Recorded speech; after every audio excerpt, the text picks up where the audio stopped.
Bideki trade review trade review today. So price action, right? Nearly bearish like the whole week so far. So can expect a little bit more bullish maybe next week because still price action is tap into that SMT fill, the bullish SMT fill. So tlabona next week mhlomongwe maybe the movie tlo thoma ka Friday ka boshiu wa bona. So tlabona ona, but sketchy the trades today because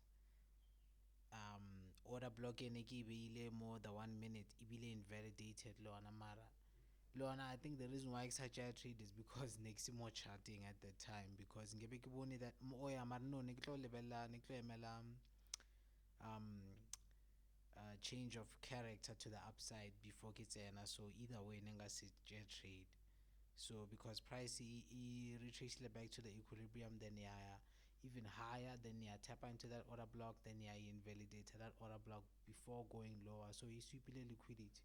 It was like a yeah, so you get like liquidity sweep, and then yeah drop a lower, and the lower na azanka drop a lower too, that targeting gebekibile. So either way, I mean that's it for today. Mara yeah, ke a leboha, ke re nako ya ho lebelela video and sharp.